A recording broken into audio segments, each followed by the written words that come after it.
Ce jour est dédié pour la lévation de l'âme du Rav Israël Yosef ben Moshe Yaakov Zatzal. Ok, on va parler un peu de l'actualité. Brûlante et moins brûlante. C'est-à-dire, on va d'abord parler un peu plus général, puis après un peu plus précis les derniers jours. Général, il faut ouvrir les yeux. Parce qu'on vit notre vie comme ça tous les jours et on ne se rend pas compte des choses grandioses qui se passent autour de nous. Je parle sur le long terme. C'est-à-dire, le peuple d'Israël était en exil depuis 2500 ans. Premier temple déjà détruit, on est parti en exil. Après, on revient, une partie revient en terre d'Israël, pas beaucoup, 40 000. On existe depuis 2500 ans. Et en l'an 70, l'ère chrétienne, et de nouveau, le temple est détruit. Après, il y a un exil qui s'ensuit. Et bon, c'est depuis, on va dire, bientôt 2000 ans qu'on est en exil. Et tout à coup, depuis environ 150 ans, bizarrement, cette terre qui était une terre délaissée, désertique, revient repeuplée. Comme c'est écrit dans Yecheskel 36, la terre devient florissante. La Gemara dans le traité Sanhedrin, page 98a, a dit « Dis Rabbi Abba, tu n'as pas de signe plus clair de la fin ».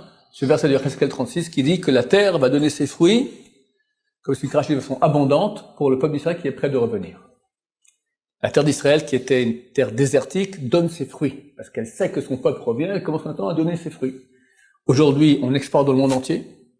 Les meilleurs agronomes au monde sont israéliens. Le seul pays au monde où on gagne du terrain, la verdure gagne du terrain sur le désert, c'est Israël. Dans tous les autres pays, le désert gagne du terrain sur la verdure.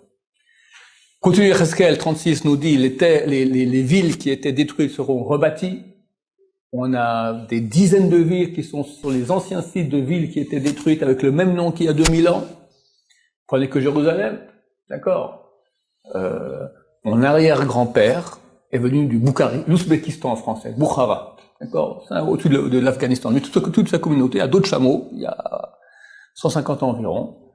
Ils ont fait un des premiers quartiers hors de la ville de Jérusalem. Le quartier des Boukhariens. Ma femme dit les bons ariens. Mais bon, c'est une blague, ils sont tous très gentils.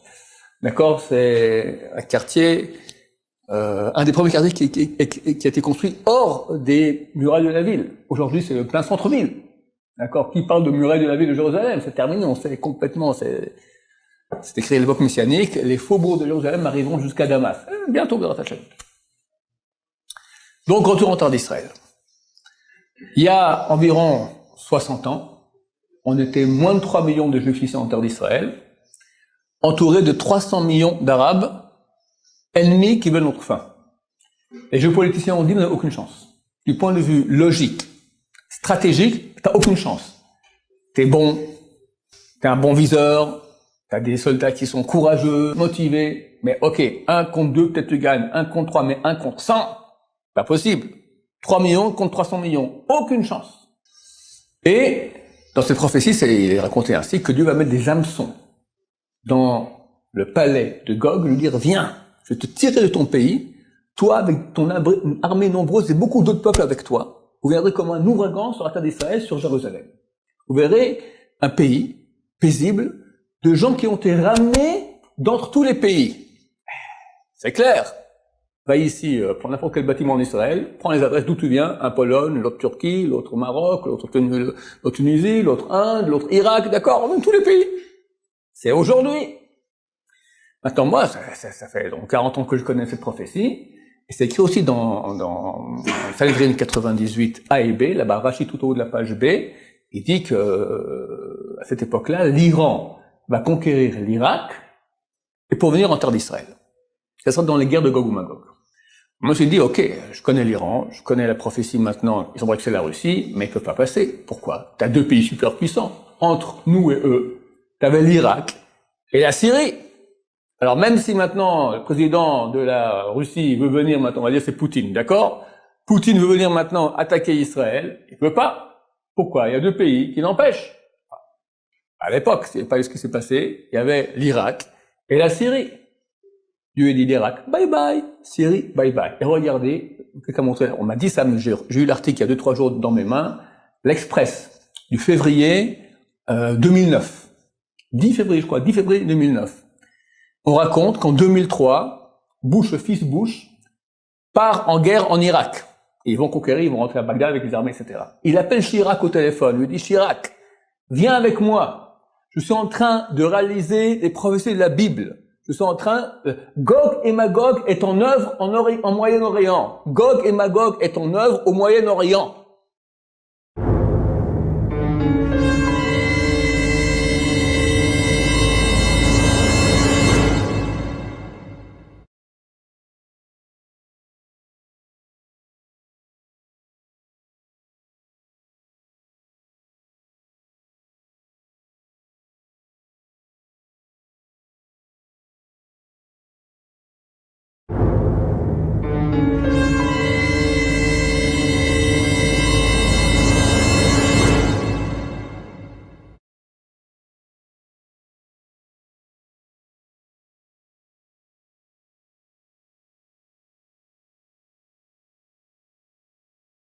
Chirac, il n'a pas compris. Et alors, le petit truc, fait son ami, il dit, qu'est-ce qu'il me raconte là? C'est quoi Gog ou Magog, etc. Mais c'est fou. C'est écrit que le cœur des rois est dans la main de Dieu. Donc lui, il parle, il sait pas de quoi il parle, mais il est géré, ça vient de quelque chose. C'est marqué que lui ne voit pas, mais son mazal, son âme voit. Certainement, c'est un message, ouais, il pensait vraiment. Et c'est juste. Il a mis en œuvre maintenant Gog ou Magog. S'il y avait encore l'Irak puissant, jamais les pays du Nord pourraient venir sur Israël. Donc aujourd'hui, le chemin est déblayé. Ça va. Entre nous et la Russie, il n'y a rien. Tout est libre. Maintenant, il n'est pas seul. Gog, c'est marqué, il vient beaucoup de peuples avec lui. Qui? Ben, les copains, qui sont proches, qui nous aiment pas. Durant cette fête de Pessah, il y a eu une réunion entre 3 grands pays, nos meilleurs copains. L'Iran, Rouhani, Poutine, la Russie, et Erdogan, le chef de la Turquie. Ils se sont tous réunis en Turquie. On voit une photo d'eux comme ils se tiennent la main tous ensemble, etc. Union des peuples au nord d'Israël. Alors, à mon avis, on voit que lentement on s'approche de Gog ou Magog. Quand ça sera, j'ignore, je suis pas prophète. Mais on peut pas ne pas voir que c'est en train de se mettre en marche. C'est clair. Comment ça sera? Qu'est-ce qu'il va faire? Je ne sais pas. Mais comprenez qu'aujourd'hui, un petit étincelle dans YouTube peut tout mettre en marche. On a cru en l'étincelle, peut-être c'était la semaine passée. Donc, la Syrie a attaqué avec du chimique. Trump a dit, je réagis. On va venir avec des missiles. Poutine a dit, si un seul missile occidental touche la Syrie, nous détruirons la source du missile. Jeudi après-midi, Trump dit, bon, quand on va voir, c'est une feinte. Shabbat, ils ont attaqué près d'une centaine de missiles en 2 minutes. 2 minutes. Et ils ont touché 9 points différents en Syrie. Aucune réaction russe pour le moment. Mais si jamais Poutine avait répondu, il envoie maintenant un missile sur un des bateaux comme les missiles, d'accord? Il détruit un destroyer américain, mais c'est fini, c'est la Troisième Guerre mondiale. Je vous rappelle ce qu'a dit le Gaon de Vilna, que lorsque les bateaux de guerre russes passeront par le Bosphore, le détroit du Bosphore, donc à Istanbul, alors les fils d'Israël revêtront leur habit de fête, Mashiach. Donc ça peut arriver, je sais pas quand Poutine va réagir, mais il y a une pression aujourd'hui de l'Amérique sur la Russie énorme, énorme.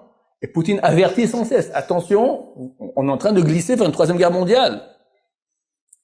Quand il va réagir, je ne sais pas. Et comment, j'ignore aussi. Une chose très intéressante. Ça m'a fait titre la semaine passée. Les Occidentaux sont venus comment? En bateau. Il y a des photos du porte-avions qui partent d'Amérique, tout ça, qui arrive, etc. Plus avec les Britanniques et les Français.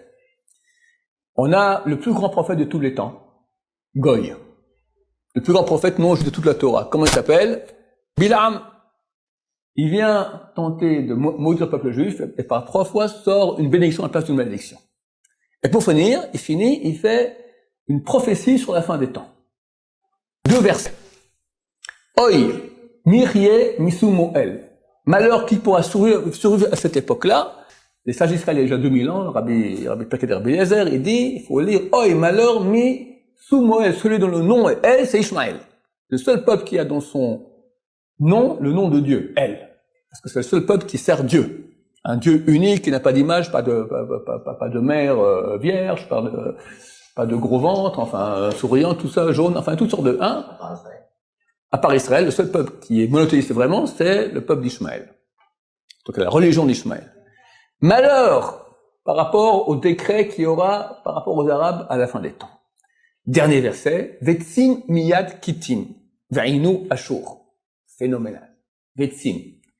Des flottes sortiront de Kittim, un pays, et iront attaquer le pays d'Ashur, c'est le pays d'Assyrie. Rachi explique.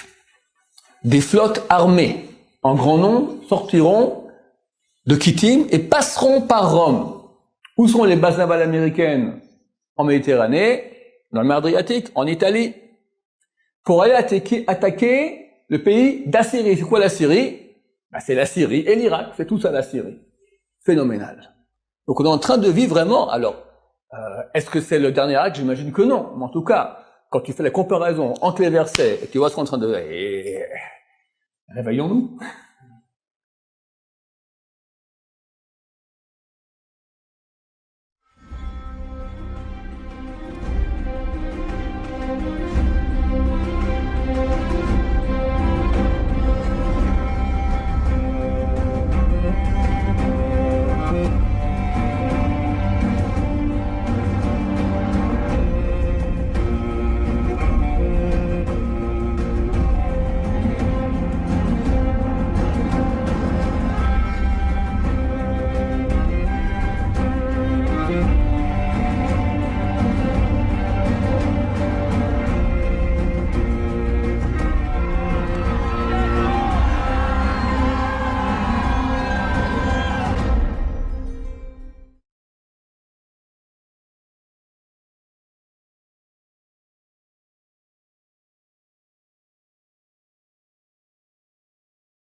Alors bonjour, nous sommes le 26 août.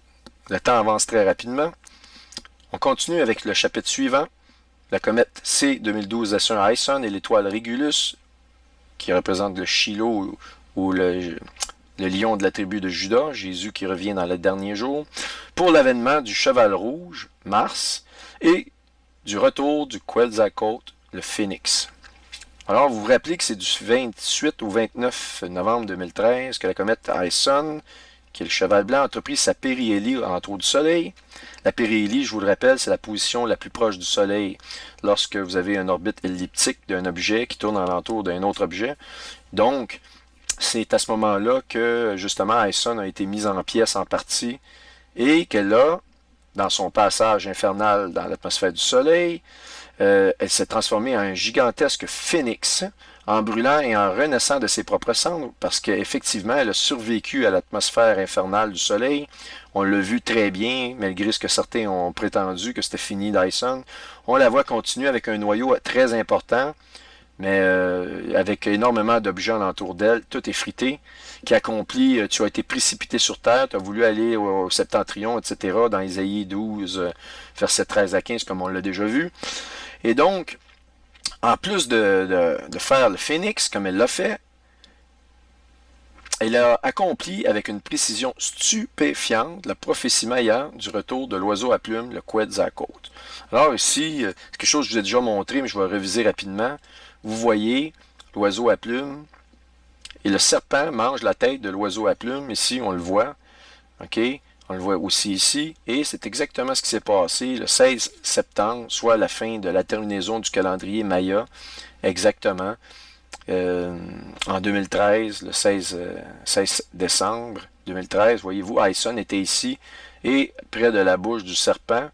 Et en passant, ce qui est intéressant, c'est que justement, dans la mythologie, ou dans les sciences occultes, et même un peu en astronomie, là, parce que ça servose un peu les deux, il est dit de la constellation d'Ophiuchus, et je vais vous montrer ici une autre image pour que vous voyez un peu mieux. Ophiuchus. Voyez-vous, Ophiuchus est juste au-dessus du Scorpion. Et vous avez le zodiaque, la Vierge, le Lion, le Cancer, le Gémeaux, le Taureau, voyons, Aries, c'est le Bélier, le Poisson, le Verseau, etc., etc. On continue Sagittaire, on retourne ici le Scorpion. Mais on nous a dévoilé, à un moment donné, comme subitement, comme s'il y avait une 13e constellation qui est Ophiuchus. Ah, tiens, une 13e constellation. Beaucoup de personnes, il y a 2 ans, 3 ans, me disaient, j'ai vu un papier, ça dit que finalement, il y a 13 constellations, qu'est-ce que tu en penses? Eh bien, ce qui est spécial, c'est que la mythologie sur le Ophiuchus, c'est comme si elle a une personnalité, elle apparaît seulement à un temps précis, et Ophiuchus apparaît subitement au moment où il y a le retour du phénix, comme si le scorpion, on voit aussi dans la mythologie, le scorpion, vous savez, c'est l'aigle, dans l'ancienne mythologie, on comprend pourquoi c'est l'aigle, puisque l'aigle, la mythologie nous dit qu'à un certain moment dans l'histoire, de façon périodique, ça peut être à quelques milliers d'années, il devient, pendant un certain temps, un phénix. Alors, la mythologie, on sait que la mythologie vient finalement de la parole de Dieu, mais convertie pour que Satan s'approprie les bienfaits. Il se dit, voici, c'est ma mythologie. Il s'est donné un nom au-dessus de tout, Apollo. Parce que Apollo, dans la mythologie, je vous le dis, là, vous regardez, il y a les dieux, le dieu des dieux qui est Zeus, le dieu des dieux, vous avez le dieu de ci, le dieu de ça, blablabla, bla, bla. Ils ont plein de dieux avec un petit G, gods, the gods, avec un S. Alors, ben, c'est pas compliqué, c'est qu'Apollo est au-dessus de toute chose. Mais qu'est-ce que la parole nous dit de l'Antéchrist? Qu'il ne respecte même pas le Dieu de ses pères. Et curieusement, je ne sais pas si vous voyez, Isis, qui était de toute pièce montée par l'administration Obama, ben, il a été mis en place par l'administration américaine, mais il a été activé et financé pour le plan final par Barack Obama.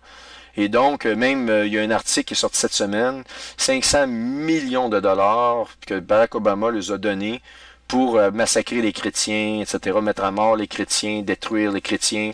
Et on voit Isis détruire même des effigies des dieux sumériens, là, des dieux païens. Et justement, on nous dit de l'Antéchrist qu'il n'y a même pas le respect des dieux de ses pères. Alors, encore une fois, prophétie biblique sur l'Antéchrist correspond à M. Obama, puisque c'est lui qui est derrière Isis, et Isis détruit des vestiges des dieux sumériens. Vous avez des articles, je ne vous les montrerai pas, peut-être à m'amener, mais vous pouvez voir ces choses-là. Donc, le phénix, Ophiuchus devient le phénix à un certain moment de l'histoire. Ça, c'est vraiment intéressant, et là, on le voit ici, et ça s'est accompli par la comète Ison. Mais je vais vous montrer que non seulement elle l'a accompli dans le positionnement, mais je vais vous montrer éventuellement, très bientôt, des images d'Ison à un moment de la périhélie.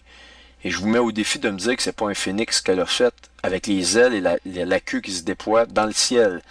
J'ai une photo prise par la NASA, là, pas prise par moi ou prise par des amateurs. Non, non, c'est la NASA.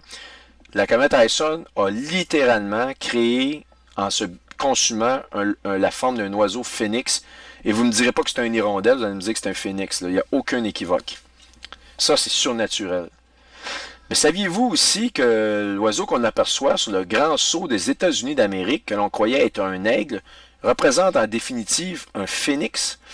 Vous savez que l'aigle, c'est le symbole des États-Unis d'Amérique, tout le monde sait ça. Mais en définitive, il s'agit d'un phénix. Mais pas à n'importe quel moment dans l'histoire des États-Unis. Le phénix doit revenir à un moment très très précis, et c'est dans les derniers jours des États-Unis d'Amérique que le phénix doit se manifester.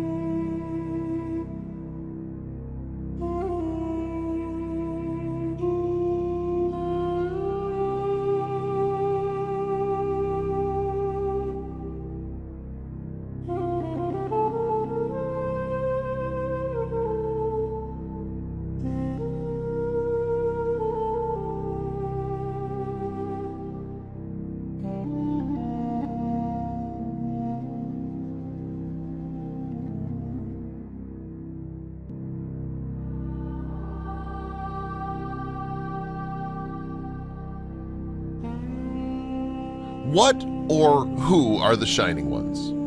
It's possibly the biggest question to come out of Mesopotamia. It's such a unique, specific terminology to describe a group of beings, entities, or deities. However, the Shining Ones, as they're referred to in so many ancient cultures and texts, all supposedly independent from each other. They're often given specific names in those cultures, yet their nickname, the Shining Ones, whatever the attribution of shining means, is a nickname that stuck across vast distances and epochs. In Mesopotamia, they were referred to as the Apkallu, the Anunnaki, or Urshu. Generally, they're described as serpent beings, seven sages, fish beings, feathered serpents, angels, watchers, or elders. In ancient Egypt, they went by the name of Neteru or Shemsu Hor. The Dogon culture spin-off from Egypt, they were called the Nomos. In India, they bore names like Devas or Nagas. Biblical accounts give them or their descendants names like Elohim, Nephilim, Gibborim, Seraphim, or Rephaim.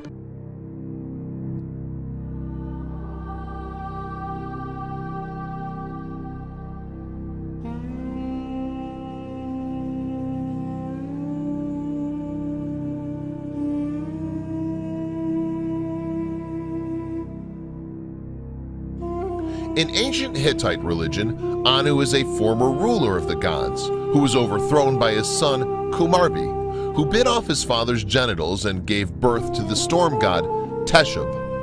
Teshub overthrew Kumarbi, avenged Anu's mutilation, and became the new king of the gods. This story was the later basis for the castration of Uranus in Hesiod's Theogony.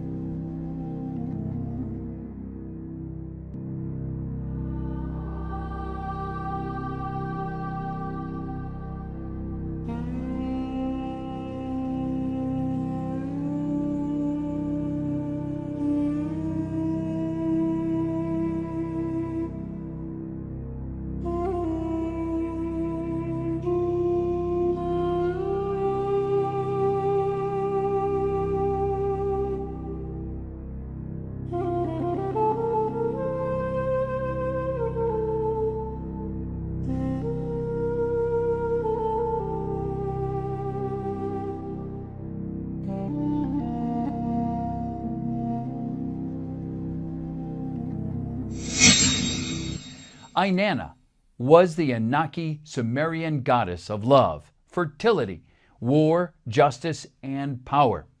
She was even called the Queen of Heaven and was worshipped in the Inanni Temple of Uruk, a cult center for the Shining Ones.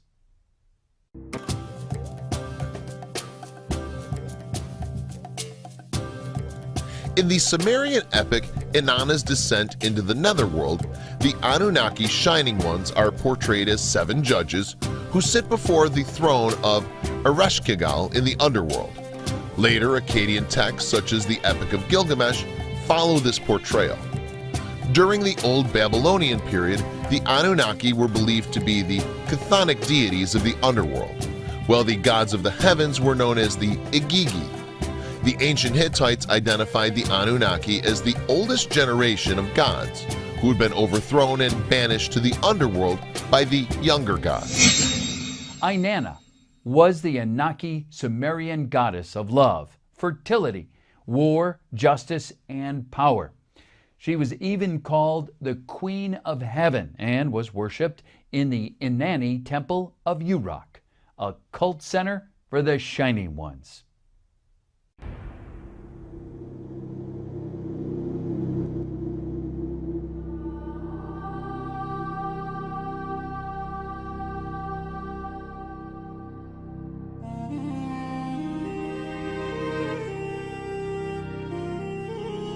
The name Anunnaki is derived from An, the Sumerian god of the sky.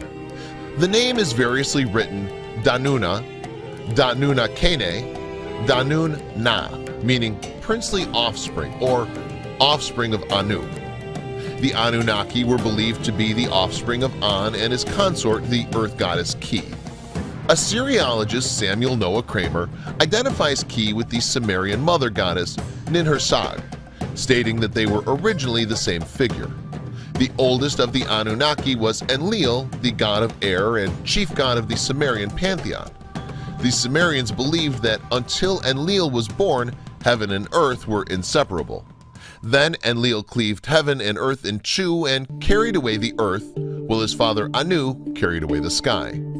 Et Obama a fait faire son tapis personnel présidentiel au mois d'août 2010. OK? Et pour être plus précis, au milieu du mois d'août 2010. Je crois que je n'ai pas la date exacte, mais je sais que c'est au milieu du mois d'août 2010. Plusieurs semaines plus tard, soit le 6 octobre 2010, quelque chose d'intéressant s'est produit alors qu'au sommet des femmes les plus influentes qui a eu lieu à l'auditoire du Carnegie Mellon à Washington, D.C., Obama donnait un discours pour le magazine Fortune et son sceau présidentiel tomba du podium. Vous allez voir, ça c'est vraiment spécial. Vous allez voir aucun mécanisme qui peut faire que ça décroche. Ça me semble être un événement complètement surnaturel. Dieu est en train de nous dire quelque chose sur cet homme-là de spécial. Puis ça, c'est pas la première fois qu'il se passe des choses sur Obama. Il y en a eu beaucoup. Et lorsque ça arrive, Obama il commence à faire des blagues, comme vous le connaissez, et il dit, de toute façon, il sous-entend, vous n'avez pas besoin de voir mon son sur mon podium parce que je parle. You know who I am. Vous savez qui je suis. Moi, je pense que c'est une connotation très double. Parce que, oui, évidemment, vous savez, on sait que c'est le président des États-Unis. Mais moi, d'après moi, toutes les occultes utilisent toujours un double sens dans ce qu'ils font.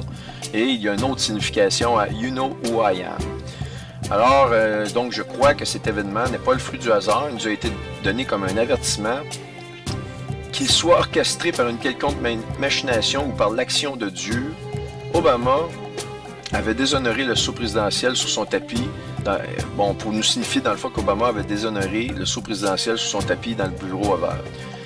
Je vais vous montrer une petite animation du phénix. Ok,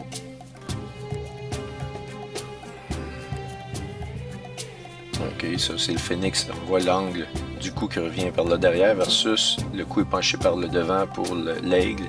Ça c'est Clinton. Comme je vous ai montré tout à l'heure. Les étoiles rendues noires. On voit le phénix d'Obama et le phénix des Illuminati. On voit vraiment la tête. Avec un angle vraiment vers l'arrière. Donc ça c'est une petite animation. Et maintenant je vais vous montrer la vidéo de Obama. Lorsqu'il donne son discours. Et regardez bien, c'est à quelle phrase qu'il dit que le sceau ici que vous voyez va tomber par terre. C'est vraiment... C'est parce que la phrase va avec quelque chose qui tombe. Il va dire « We cannot sustain ». Il veut parler, lui, que, on peut plus continuer dans cette voie-là, il faut faire des changements. C'est dans ce sens-là qu'il dit la phrase « We cannot sustain anymore ». Autrement dit, nous ne pouvons plus supporter ou soutenir encore. Et lorsqu'il dit « nous ne pouvons plus soutenir », eh bien, ça ne se soutient plus, ça tombe. Ça va avec la phrase. Vous allez voir, il n'y a aucun mécanisme. Il peut y avoir des collants qui se sont décollés, mais on ne voit aucun mécanisme.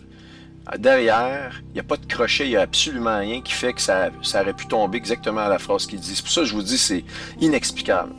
Il y a peut-être une explication, mais je ne suis pas capable de vous la donner. C'est vraiment, vous allez voir par vous-même.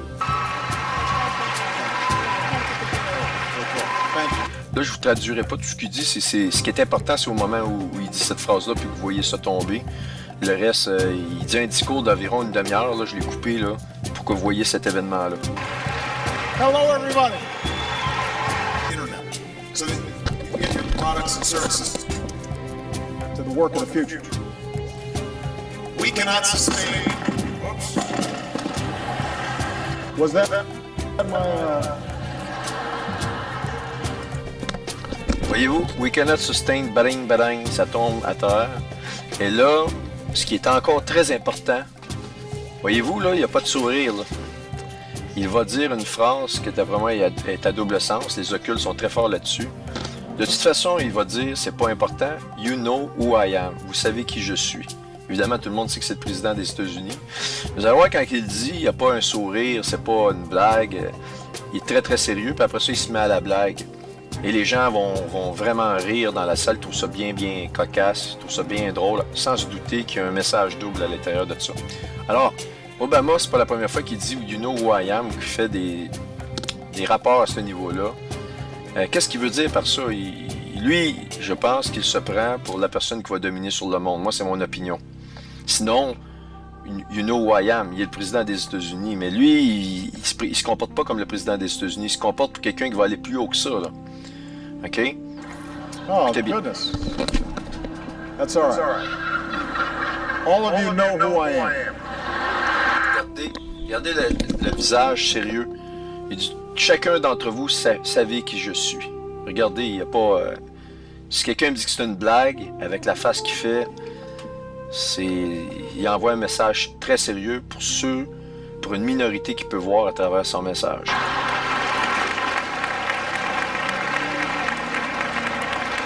Alors voilà l'animation.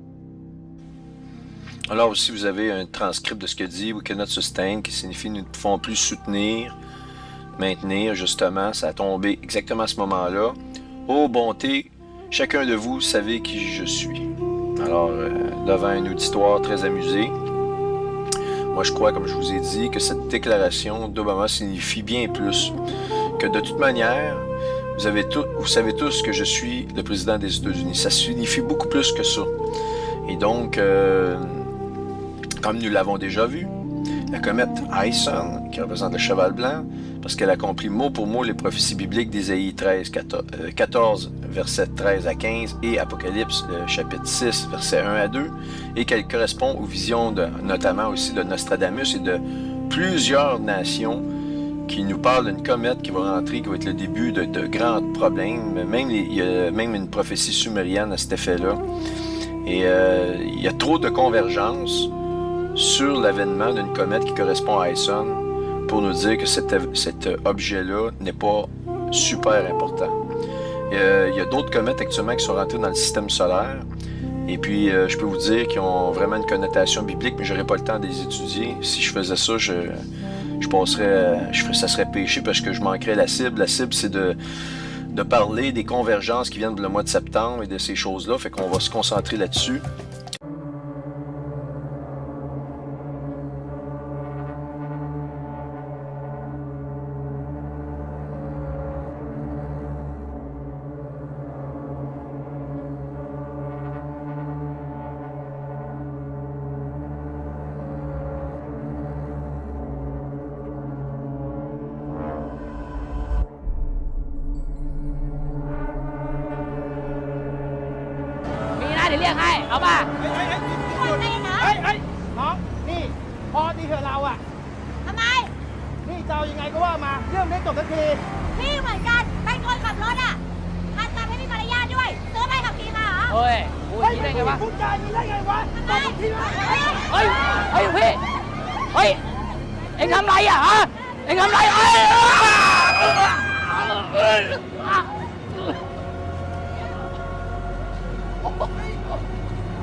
Walls as people were having dinner. At first, some people thought a car hit the building. Everyone went outside, saw nothing, and like almost like a sonic boom effect, you know, when you get that effect like that, that's what it felt like. It was a big rumble that came like underneath the ground almost. My neighbor across the street said she thought her hot water tank actually exploded. We're live here in Amherstburg, April 19th, about 8 p.m. We normally are used to quarry explosions when they're blasting for some limestone and rock. However, tonight's been a different story. We had an earthquake, 3.6. I want to show everybody there on Facebook and the rest of the world the damages that this earthquake has caused. I mean, look at all this stuff that fell off the wall. This is insane. Now, we could get some aftershocks, so everybody... Did you hear anything? I really didn't hear anything. I just heard, if you want to, if this makes any sense, I heard the building shake. Does that make any sense? And that's really about it. And then when everyone went outside, did you see anything? Did you? No, we started looking in the sky thinking that, you know, maybe with, you know, power plant, Fermi, BASF, and Wyandotte, that, you know, some kind of like chemical disaster or something. Wasn't anything like that. And then we started getting the phone calls. Yeah. All right, I'm back here. All right, I got to ask anybody. If you live in Wayne County, Metro Detroit area. How many people just felt that earthquake? I've literally laid here. I thought a plane was about to crash. That's when I finally realized it was something pretty serious. His mother Sally says the ordeal, which included a misdiagnosis and intensive treatment, has been draining. And very rapidly take over a whole arm or a part of a leg. 107 cases were recorded in 2015, 182 in 2016, and last year 275 people presented with the condition.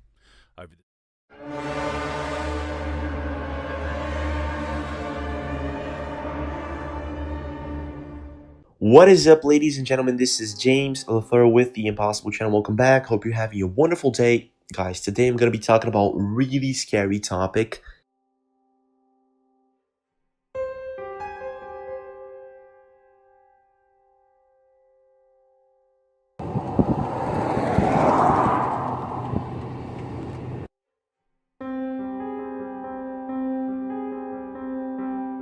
It's not the fact that we're being microwaved. Microwaves then were used as weapons, as they are today. It is a perfect stealth weapon. And when governments don't like a group of people, for instance, chemtrailed,